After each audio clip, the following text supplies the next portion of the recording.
کرتے رہو اور زکات دیتے رہو اور جو بھلائی اپنے لیے آگے بھیج رکھو گے اس کو اللہ کے ہاں پالو گے۔ کچھ شک نہیں کہ اللہ تمہارے سب کاموں کو دیکھ رہا ہے۔ اور یہودی اور عیسائی کہتے ہیں کہ یہودیوں اور عیسائیوں کے سوا کوئی بہشت میں نہیں جانے گا۔ یہ ان لوگوں کے خیالات باطل ہیں۔ اے پیغمبر ان سے کہہ دو کہ اگر سچے ہو تو دلیل پیش کرو۔ ہاں کیوں نہیں، جو شخص اللہ کے آگے گردن جھکا دے یعنی ایمان لے آئے اور وہ نیکوکار بھی ہو تو اس کا صلہ اس کے پروردگار کے پاس ہے۔ اور ایسے لوگوں کو قیامت کے دن نہ کسی طرح کا خوف ہوگا اور نہ وہ غمناک ہوں گے۔ اور یہودی کہتے ہیں کہ عیسائی رستے پر نہیں اور عیسائی کہتے ہیں کہ یہودی رستے پر نہیں، حالانکہ وہ کتاب الہی پڑھتے ہیں۔ اسی طرح بالکل انہی کسی بات وہ لوگ کہتے ہیں جو کچھ نہیں جانتے یعنی مشرک۔ تو جس بات میں یہ لوگ اختلاف کر رہے ہیں اللہ قیامت کے دن اس کا ان میں فیصلہ کر دے گا۔ اور اس سے بڑھ کر ظالم کون جو اللہ کی مسجدوں میں اللہ کے نام کا ذکر کیے جانے کو منع کرے اور ان کی ویرانی کے لیے کوشش کرے۔ ان لوگوں کو کچھ حق نہیں کہ ان مسجدوں میں داخل ہوں مگر ڈرتے ہوئے۔ ان کے لیے دنیا میں رسوائی ہے اور آخرت میں بڑا عذاب۔ اور مشرق اور مغرب سب اللہ ہی کا ہے، تو جدھر بھی تم رخ کرو ادھر ہی اللہ کی ذات ہے۔ بے شک اللہ صاحب وسعت ہے، باخبر ہے۔ اور یہ لوگ اس بات کے قائل ہیں کہ اللہ اولاد رکھتا ہے۔ نہیں، وہ پاک ہے، بلکہ جو کچھ آسمانوں اور زمین میں ہے سب اسی کا ہے اور سب اس کے فرما بردار ہیں۔ وہی آسمانوں اور زمین کا پیدا کرنے والا ہے، اور جب کوئی کام کرنا چاہتا ہے تو اس کو ارشاد فرما دیتا ہے کہ ہو جاؤ تو وہ ہو جاتا ہے۔ اور جو لوگ کچھ نہیں جانتے یعنی مشرک، وہ کہتے ہیں کہ اللہ ہم سے کلام کیوں نہیں کرتا یا ہمارے پاس کوئی نشانی کیوں نہیں آتی۔ اسی طرح جو لوگ ان سے پہلے تھے وہ بھی انہی کسی باتیں کیا کرتے تھے۔ ان لوگوں کے دل آپس میں ملتے جلتے ہیں۔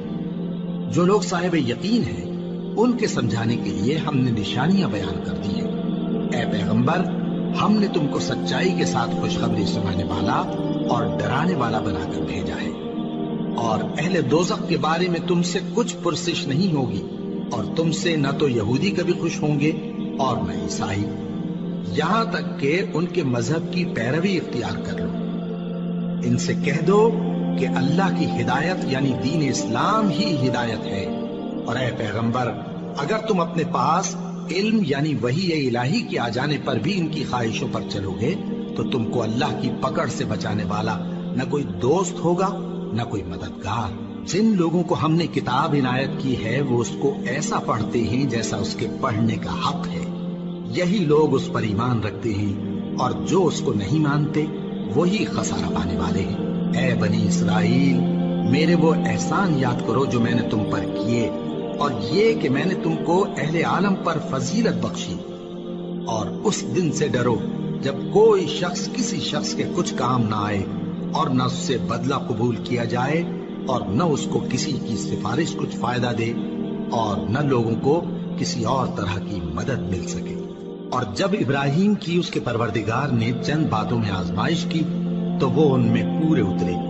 فرمایا کہ میں تم کو لوگوں کا پیشوا بناؤں گا۔ انہوں نے کہا کہ پروردگار میری اولاد میں سے بھی پیشوا بنائیو۔ فرمایا کہ میرا قول و قرار ظالموں کے لیے نہیں ہوا کرتا۔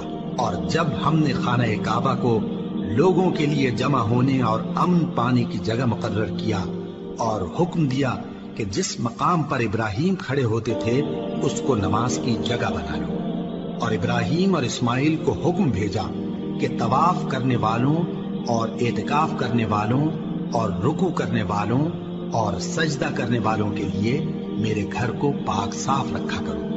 اور جب ابراہیم نے دعا کی کہ اے پروردگار اس جگہ کو امن کا شہر بنا اور اس کے رہنے والوں میں سے جو اللہ پر اور روز آخر پر ایمان لائے ان کے کھانے کو میوے عطا فرما، تو اللہ نے فرمایا کہ جو کافر ہوگا میں اس کو بھی کچھ مدت تک سامان زندگی دوں گا، مگر پھر اس کو عذاب دوزخ کے بھگتنے کے لیے مجبور کر دوں گا، اور وہ بری جگہ ہے۔